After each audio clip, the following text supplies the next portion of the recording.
大家好，我是武一张鹏。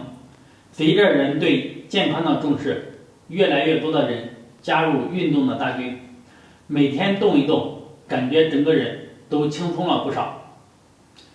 也都知道运动前做拉伸，但是训前拉伸不等于训练热身，热身重点在于肌肉温度的提高，目的是改善肌肉粘滞性，让身体能够尽快的适应运动。当然，在某种程度上，拉伸也能提高温度，但它们的本质并不一样。而用拉伸来热身，可能更容易让你受伤，训练效果更差。那我们剧烈运动前该做什么呢？按摩，按摩能够减缓延迟性肌肉酸痛和疲劳感。按摩时揉捏的动作，往往使用手指头、指关节、拇指甚至手肘做更多压缩和大量挤压，摩擦力也能更深层地渗透到肌肉组织中，更容易刺激肌肉。现在我给大家演示一下运动前按摩手法。下面呢，我给大家讲解和示范运动前的按摩。这个重点呢，我们要按摩的是小腿以及我们的大腿。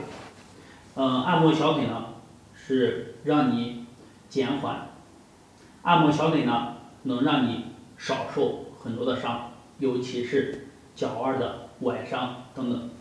同时呢，我们一般的无论做什么运动，腿部是我们的力量支撑最大的。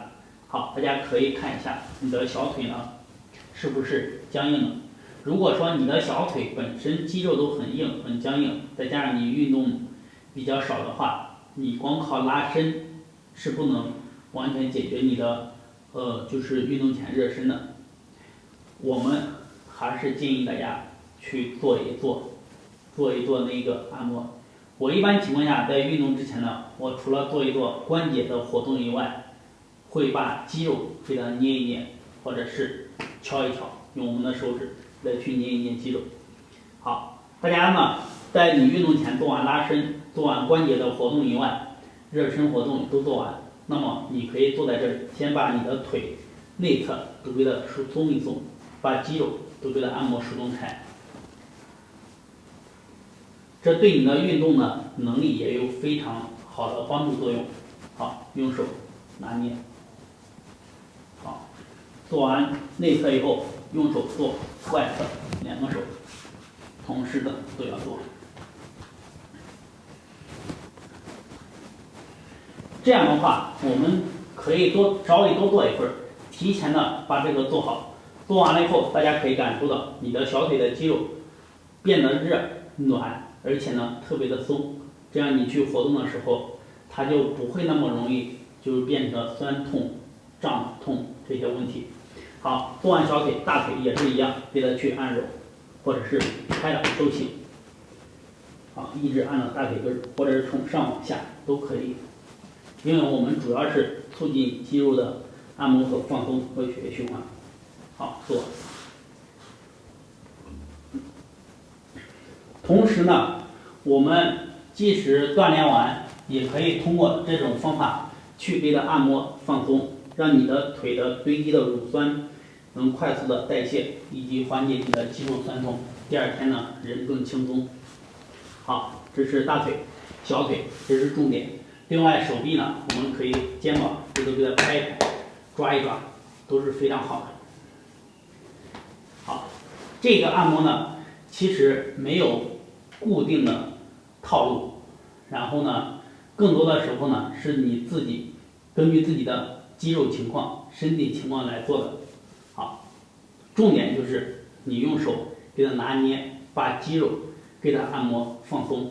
也就是说，你训练前花个5到10分钟，把整个肌肉全给它放松以后，拍一拍，拍一拍。这样的话，你的运动它才不会受伤，然后做运动呢，你的效果才会更好。当然了，我们既然开始运动了，如果说你每天都会赛前或者运动前做一遍，那久而久之呢，你的身体的肌肉越来越好，身体的经络它越来越通畅，整个人呢健康肯定是越来越好的。好，希望大家在运动之前做好按摩和放松，在运动以后呢也要做好按摩和放松。好，今天这个剧烈运动前的热身方式就为大家分享到这里。总结一下，剧烈运动前拉伸不能降低运动时受伤的几率，还有可能会降低运动时运动表现，比如爆发力、力量、耐力等。训练做好热身和相关肌群激活就可以，拉伸放到训后，对训练更有益，运动效果也会更好。运动是个要持久坚持的，千万不要3天打鱼2天晒网。如果大家对养生运动还有什么疑问，欢迎在视频下方留言和评论，谢谢。